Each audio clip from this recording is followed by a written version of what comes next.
Hey guys, and welcome back to my channel. Earlier today I put out a poll on my community tab asking whether or not you guys were interested in hearing about my weight loss surgery journey, if you will, for lack of a better word.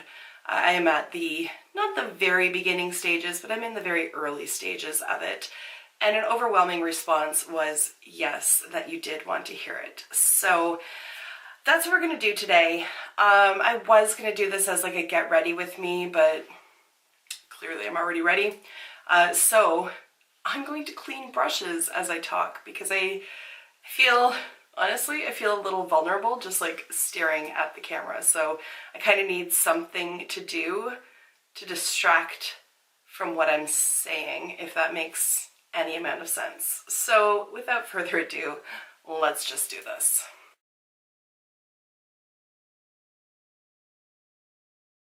First things first, let's just quickly talk about the products that I use for cleaning my brushes. So as I'm using them, as I do eye looks or apply foundation, things like that, as the brushes get dirty, I just kind of collect them in this little pot holder planter thing that I got at IKEA years ago. I think it was like $3 or something. So I just collect them all in there so that they're not in general population. And once I amass a certain amount, then I get to cleaning them. For actually cleaning them, I am going to be using the Cinema Secrets cleanser today. I have a little tin, metallic, I don't know if it's tin, a little container to pour it in. I dip the brushes in, and then I was using paper towels, but I was going through so many of them cleaning my brushes that it just felt incredibly wasteful. So what I did is I went to the dollar store and I bought this. It is a dish drying towel, I guess. I think you put like your dish rack on top of it, and it's quite thick. It feels like it might have like a layer of sponge or something in there, and it's very absorbent, so I just keep it folded. I put it down on my desk, and then this is what I run my brushes over, and then once it gets dirty I can just throw it in the wash. I've used it quite a few times already, and there's only like a little bit of staining, I guess, happening. And if it does happen to get stained, like, it's really not a big deal. But altogether far less wasteful and far less money than having to go out and keep buying roll after roll of paper towels. So that's how I do that. So,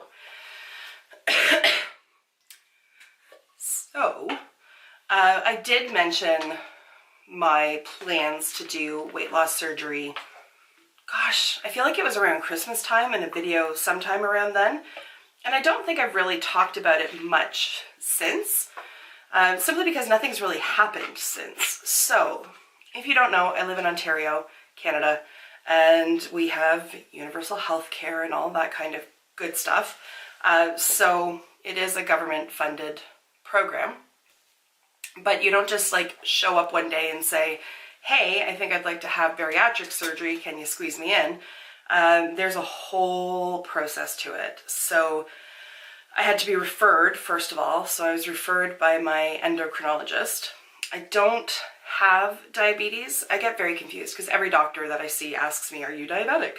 When I found out that I was pregnant at the end of August 2016. Beginning of September, I was diagnosed with type 2 diabetes. So not gestational. I never did the gestational test when I was pregnant with my son because I'd already been diagnosed with type 2. It's just that they happened to overlap. While I was pregnant with Bennett, though, I lost 70 pounds. Just simply because I don't know. Well, okay, so here's the thing. I was pregnant with him. I was put on strict bed rest at about 18 weeks pregnancy. I was supposed to stay completely on bed rest until I had him at 38 weeks. He was a scheduled C-section. I have a whole video on it somewhere in the archives, but it doesn't matter. Except that I was opening my own business, so I stayed on strict bed rest, I would say 10 weeks. About 10 weeks, 9-10 weeks. And then I was in the office doing some stuff, but very modified and very, like, not feeling great about it. Like, I was in a lot of physical pain. but had to work to make the dollars. So I don't know where I'm going with that. Oh, yes.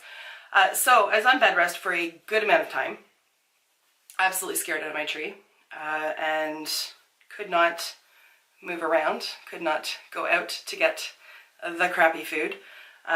Was actually really only supposed to get out of bed to go to the bathroom and back, maybe like get a drink of water and back to bed. That's how strict it was for quite a while there. But that was part of it. And then just being in so much physical pain as well, I think really distracted me from the urge to eat crappy food. So managed to lose a lot of weight, and I was seeing my endocrinologist every 3 weeks. So I had to do the finger sticks 4 times a day and really control my sugars and all that kind of thing. And then as the pregnancy progressed, I can't remember whereabouts it was, but as it progressed, I did have to start taking insulin at night. And the first time I had to inject myself with insulin, I cried like a baby. Like I ugly cried, full on sobbing. I was terrified. I'm not great with needles. Like I can have like blood drawn, but I'm not good with stuff going in. I don't like it. Like IVs and all that kind of stuff, it just skews me out so badly. So to actually have to do it to myself, not a great feeling, but I did it because I had to. And honestly, it was one of those, like, I was just like pushing the needle close to my stomach, and then I was like, oh, it's already in. And didn't even, like, it's not a big deal at all. There were a couple of times where you'd like just hit like this, just a bad spot, and it would like bruise, and it was really painful, but by and large, not a huge deal, but certainly not a life that I want to live forever. So this is a very long roundabout way of saying that I'm no longer diabetic. So losing that weight reset all of my sugars as soon as I had Bennett, like literally that day, never had to take insulin again. So I am now officially, as of the last time I met with the doctor, I was in the pre-diabetic stage. Still not great, but not diabetic, not type 2, not requiring insulin, don't take metformin, like I don't take any meds for it, so pre-diabetic. Where the hell was I going with this? All right, so that's why I have an endocrinologist. There it is. That's why I have an endocrinologist. He referred me to the program after I spoke with him at length about controlling my weight and all that kind of thing. So,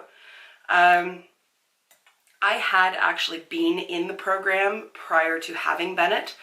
And in case you don't know, if you have gastric bypass surgery, they really suggest strongly that you don't get pregnant within 18 months to 2 years after that date.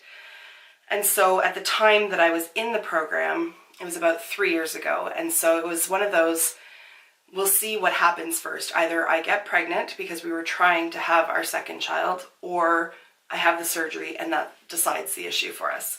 And then we got pregnant. And then after I had him, I was 70 pounds lighter. So I was like, yay me, I'm amazing. Nope, don't need to do this. I'm great. Except that I've gained like 45 to 50 of those pounds back in the last 2 years.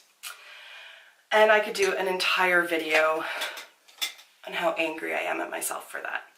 I can't explain what goes on in, like, I can't explain it. Self-sabotage, I guess.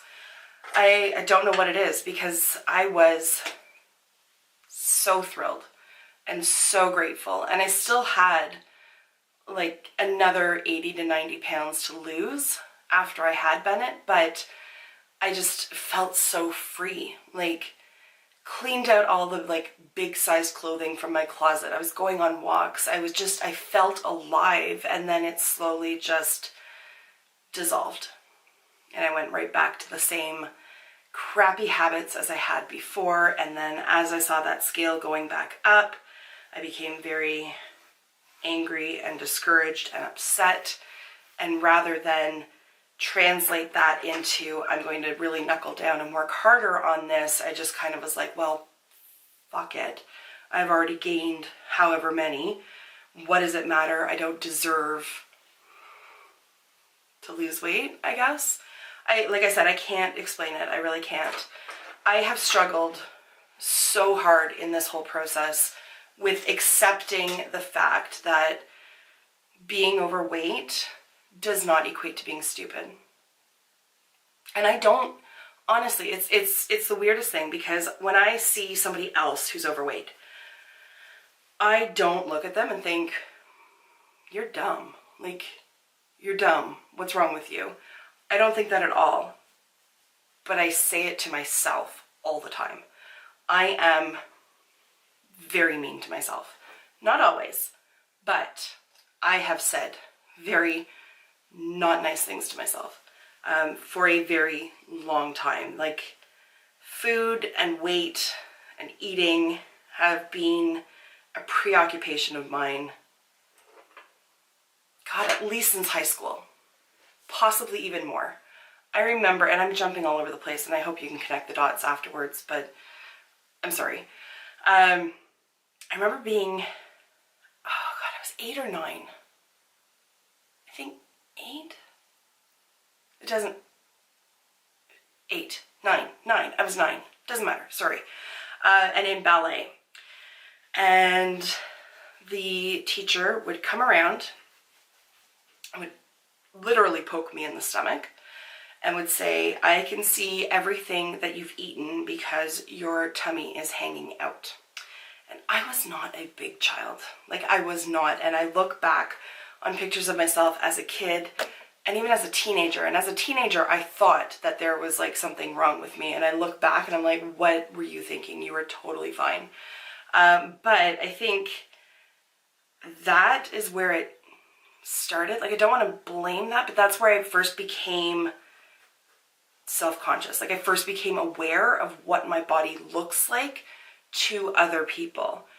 And I mean, at the time, I didn't have obviously the perspective of what I have now, but it was something that I just kind of internalized. And I remember I changed dance schools the year after that. And I remember one of the students saying, like, you're so skinny. I wish I looked like you. I was 10, like I was 10.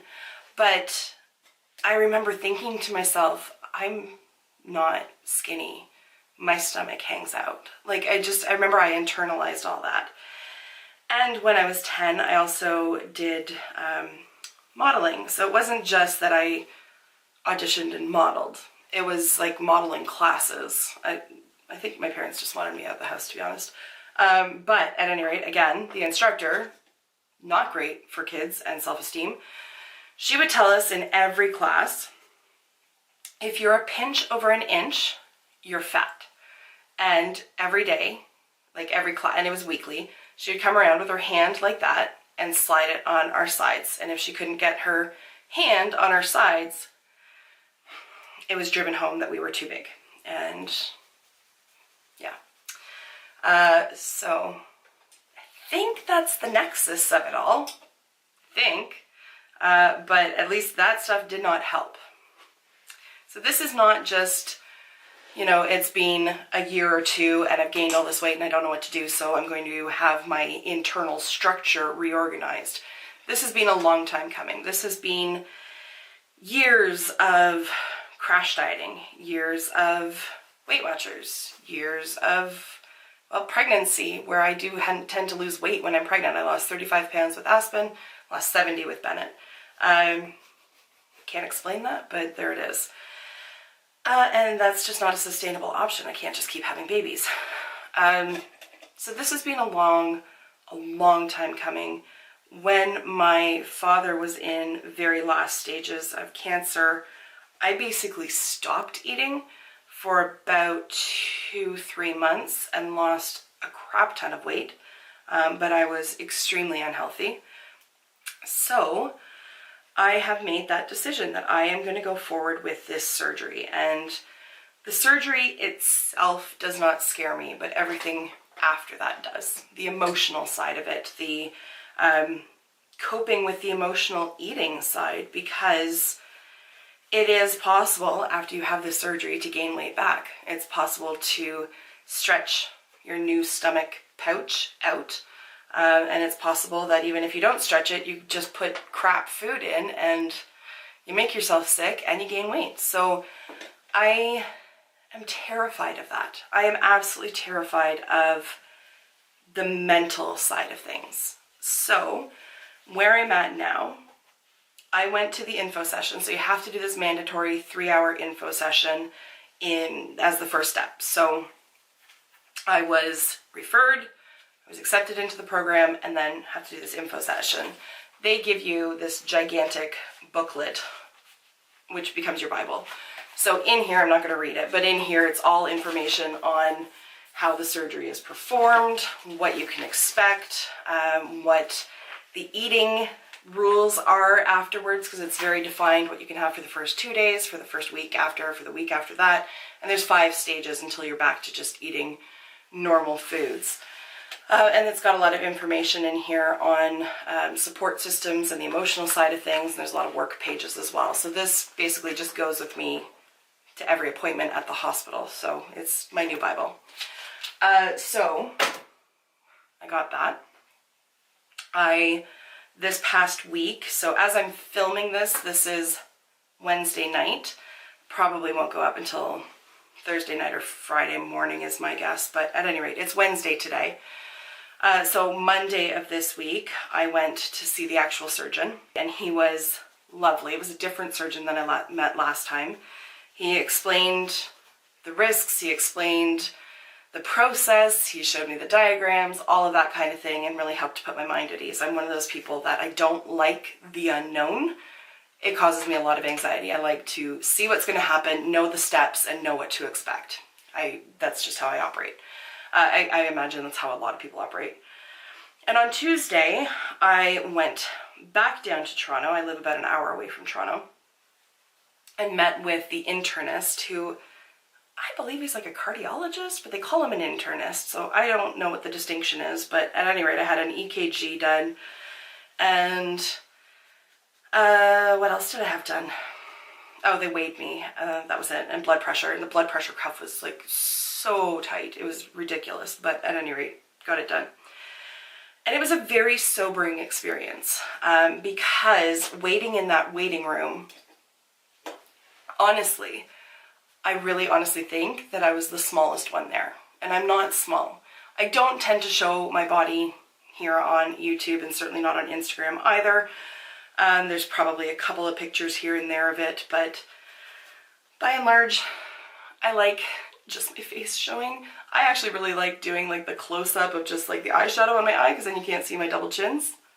Editing can be hard on me, to be honest, because I'm just like, what did you do to yourself? Anyways, so in the waiting room, I was probably the smallest one there, and all the chairs that they had were like the double wide chairs. The scale that they weighed me on was like one of those ones that you see on Extreme Body Makeover, where it'll probably hold up to 600 or 700 pounds. Like, it was like a big rectangle. I've never actually seen one in real life before. And just seeing all the people waiting there for, it was a cardiac care center plus the internist. I don't know what that is. But seeing everybody waiting there, and a lot of them look to be not much older than what I am, and they have like assistive walking devices, so canes or actual walkers. And it really woke me up to the fact of like, even if I'm scared, I need to do this, because I don't want that. I've been very lucky to have avoided high cholesterol, high blood pressure. I'm in this pre-diabetic stage. I am lucky. And the thing is that you can only stay lucky for so long. So while I don't have those problems now, eventually I will. So I need to get out ahead of it, and I'm viewing this surgery as the tool to help me do that. It's not a miracle cure by any stretch, and I know that there are people who think it's the easy way out, and if you read about the surgery and see just how much of an impact it has on your life after the fact, it's not easy. I have a couple of friends who have been through it. They've all said that, and that it's not just the weight loss. It's just, it frees your mind from hating yourself, doubting yourself, being self-conscious, obsessing over weight, food, what you're eating, what you're not going to eat, all that kind of thing. And can just help you regain self-confidence and regain your own self-esteem. So it's so much more than just fitting into a smaller pair of jeans. For me, the big motivator, aside from the health aspect of it, is to be able to play with my kids. After Bennett was born and I was so much smaller, we took both kids to the pool, and our pool at the rec center near us has a big water slide. And if you're not overweight, it probably never occurs to you to look at maximum weight signs or to eye up a chair and think, are you going to hold me or are you going to collapse when I sit on you? Things like that. So up until that point, I had never gone down the water slide with her. I figured by the time I hiked my ass up all the stairs to get to the top of it, I would be a wheezing, sweating mess. And then I just had visions of me getting stuck in it, or it breaking, or just some other thing that would probably drive me to drown myself at the bottom of the pool. Just utter humiliation. So when we went after Bennett was born, I went up to the top of the water slide and I went down it with her, and Aspen's face when she saw that I was going upstairs with her, she was so disbelieving, because I've never done it before. And I want that in my life. I want to play with my kids. I want to be able to run around with them and chase a ball. I want to lead by example. I want them to have healthy lifestyles, so I need to model that for them. And while there's nothing stopping me from doing that now, there kind of is, because at the weight that I'm at and the size that I'm at, it is incredibly difficult. It's physically painful, and I get out of breath very quickly, and it's horribly embarrassing, but I'm just being honest and open. The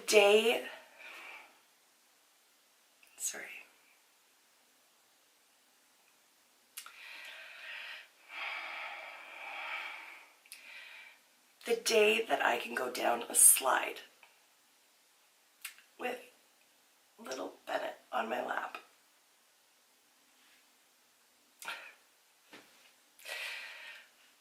that is what I'm looking forward to.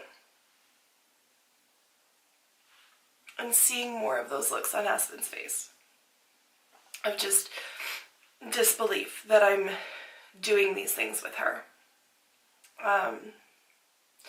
And there's things in this area that I want to do with her. Oh God, I think I've lost a lash. Oh fuck it, just take them off. She loves American Ninja Warrior. She loves it. And we have an indoor jungle gym thing. Sorry, liner's all wonky now, but whatever. It's literally just down the street from us. Like, we can literally walk there in less than 10 minutes. And it's for kids age 8 to adults. And I want to take her when she's 8. So she'll turn 8 next May. I want to take her, and I don't even know what's inside of it, but I want to do it all. And right now I know I couldn't. It would be the kind of thing that Barry would take her, and he would not complain about it, and she wouldn't complain about it because she'd never expect that I would go with her. Sorry. That's just been her life, is I'm not the one to climb on the play structures with her. That is what her dad does. Her dad takes her to Canada's Wonderland. Every summer fair, every place we've ever been to, I stand on the sidelines. And I don't want that anymore. And I don't want that to be Bennett's expectations, that Mommy is the one who just sits there and takes the pictures. So that, sorry, I didn't expect this. That is my huge motivator.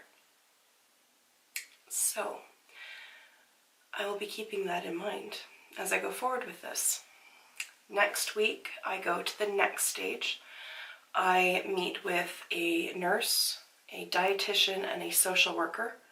And if all three of those people approve me for the surgery, then I call my surgeon and I get a surgery date. I'm actually hoping that the social worker will put me forward to a psychiatrist. Just to assist with the mental side of things, or maybe even get me in contact with somebody who does counseling in this particular area. I don't want a generalized counselor. I want somebody who deals with disordered eating. So that's what I'm hoping. So if that means a delay of a few months, then so be it. That's totally fine. So that's where we're at. Now, sorry, I'm so sorry. In terms of updating you guys on this, it's not going to be a regular thing. So I did put out as an option on my community tab was start another channel. Because that's a viable option too. I could just have like a channel dedicated to this journey in life after. And I may ultimately do that, but at this point, probably not, because I can't see myself like sitting down even weekly to do update videos. So, but at the same time, I do kind of want to document the journey so that I can look back on it and see where I started. And same with pictures and stuff. I'm going to have to at some point just get over it and just document what my body looks like right now so that I can really see where I've come from and see the changes. But in terms of this channel, this is going to be my makeup channel for sure. But this is a huge part of my life. This is going to be a huge part of my life. It's going to change my life. So as things progress, like when I have a surgery date, things like that, I will probably give you guys an update at that point. Just based on the feedback that you guys gave me on the poll today, it seems that the vast majority of you are interested to hear, so thank you very much for that. I truly appreciate the support, like I really, really do. Just as things actually progress and happen, I'll let you guys know. So I'm gonna wrap it up here. My brushes are now all squeaky clean. And yeah, sorry for crying. I didn't expect to do that, but at any rate, there it is. So thank you guys so much for listening. If you have any experience with this, if you had it yourself, if you know somebody who has, if you have any words of encouragement, if you don't feel comfortable leaving them in the comments, feel free to email me. That is in my About Me page, and I think I have it set up so that it always goes into my description box as well. And if not, I'll make sure that it's in there for this video. You know, especially the mental side of it, because that's what I'm most worried about. And I would love to hear other people's stories about that and how they coped, and whether it ultimately was as big of a deal as I'm concerned that it might be. So any words of encouragement would be fantastic. If you had a horrible experience, please don't tell me. Please don't tell me. That's not helpful. I'm sorry that happened to you, but it's just not helpful to me. So anyways, like I said, thank you so much for taking the time to watch this, and I will see you in my next video. Until then, just be a decent human being. Bye for now, guys.